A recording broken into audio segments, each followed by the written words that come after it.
Howdy, friends, and welcome to another episode of the 7-Day Boogie.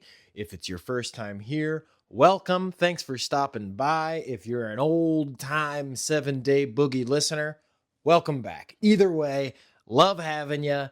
Let's get the show started.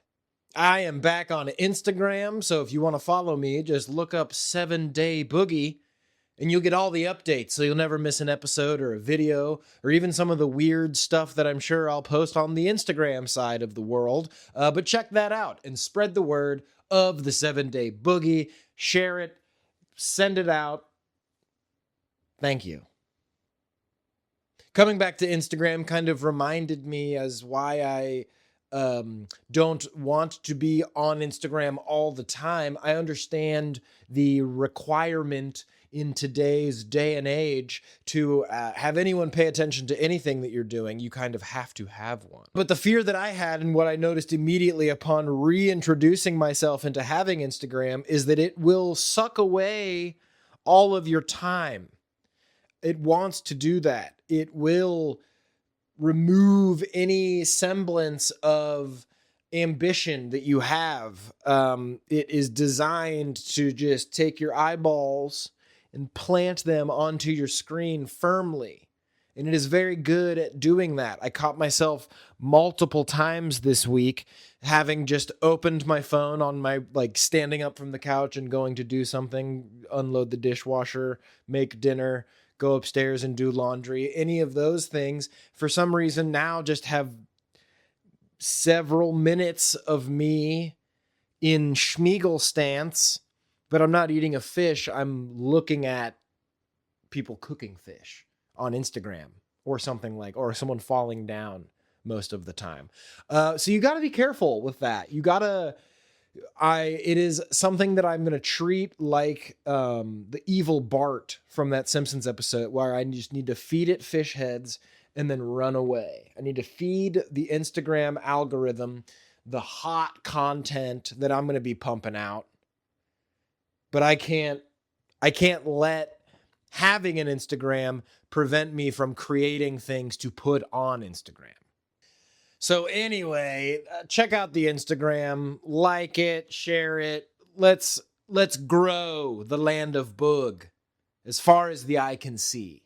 And this week, we are diving into the second in the new series watch-along party that we're all having with Underworld, because I watched Underworld 2, and I'm going to give you some time right now to go do the same. Welcome back. I hope you enjoyed the movie. Let's talk about it, because I had some confusion coming out of the first Underworld movie. The first Underworld movie is undoubtedly cool. It's got great fight scenes. I think it establishes the fact that werewolves and vampires are fighting each other. And I think it gives you just a little taste of some of the big players, right, in the Underworld mythos. This one starts out with a straight up history lesson.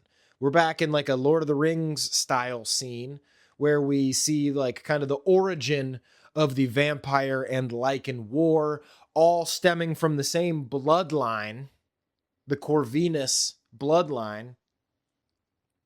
I had a werewolf hair on my tongue.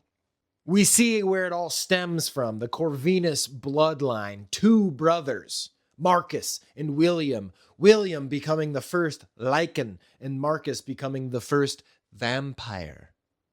The whole point of this struggle basically becoming the vampires taking control of the Lycans through mischief and wanting to keep the vampire bloodline pure, while the werewolves, the Lycans, just want to basically stop getting killed by the vampires and stop being subservient to the vampires. And there's all kinds of intrigue and mystery through that. Where this movie picks up is literally right at the end of the first movie, which I like. Celine and Michael are still on the run. Celine chopped off every important vampire's head in the last movie, basically, and we pick up as the blood is dripping down into where Marcus is hanging out. So he's going to get revitalized, and boom, we're jetting right back into the second movie. So throughout the course of this movie, we find out why Celine is essentially so pivotal in this struggle. Not only is Michael, the man that she's with, the like Corvinus incumbent, right? He is the chosen one in many respects, being the hybrid vampire Lycan, being a member of the Corvinus clan. We find out that Celine's father built the tomb where William is buried. So she, through her memories, knows like basically where the Corvinus family can dig up William and again just kind of wreak havoc. So we find out a lot more about the overall conflict and the major players in this movie. We find out why Celine is basically chosen. We find out more about like Michael's lineage, the ancient ongoing war, the like deception that vampires and Lycans have done upon each other and their own kind of in this ever-present struggle for power. This movie is also, I think, the horny one, because there's a lot of techno kissing, several scenes, viewer discretion advised. Like Michael and Celine have a pretty egregious sex scene where they just zoom in on their pelvi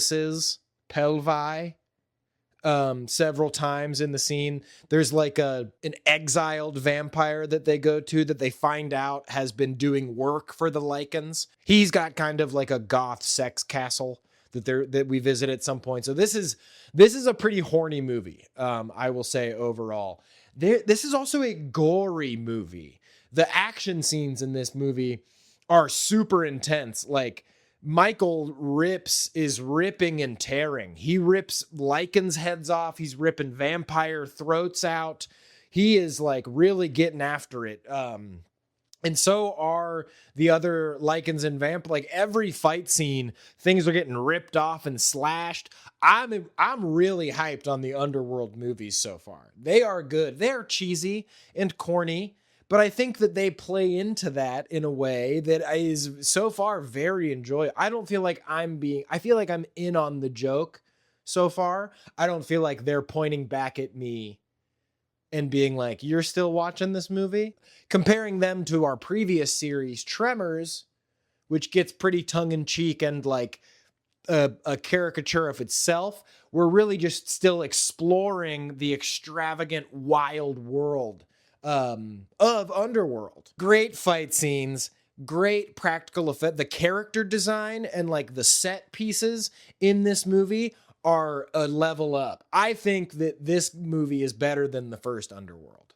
So far, Underworld 2 is leading the series in my power rankings. I just think that you understand more. You need to watch the first Underworld, but I think Underworld sets up Underworld 2. It's like a true sequel. You learn more about the world. More people come in. People are betrayed. Storylines flip a little bit. Things come into picture or like clear up that were set in motion in the first one. My biggest problem with Underworld 2, no Rays. The deep-voiced, gigantic Lycan from the first movie. He's still there, I'm pretty sure. I don't think he dies in the first one. But it is pretty intense. But it is a bummer that he's not in this one. They do put a pretty big bow. A lot of storylines are closed up in Underworld 2. So it will be interesting to see where the movies go beyond the third movie, which I believe is a prequel. But we will see. That's for the next episode. So stay tuned for more Underworld action.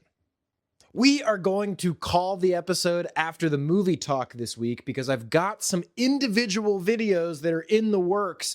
So there might not be consistent, straight up podcast episodes coming out. But trust me, I've got some cool stuff in the works. Because overall, the 7-Day Boogie is not necessarily just the podcast. It is the name under which I have challenged myself to put out something creative at least once a week. So the 7-day Boogie family of products could range from a podcast to maybe a song, to maybe just a video about video games, or like anything that I want to talk about, right? The 7-day Boogie is just set up so that I force myself lovingly to do something creative once a week. So next week, we are going to be talking about Underworld 3, Rise of the Lycans. Stay tuned for some other video stuff coming out on the YouTube channel. Spotify will always have the podcast episodes, but the YouTube channel is going to be the #1 place for all your 7-day Boogie needs.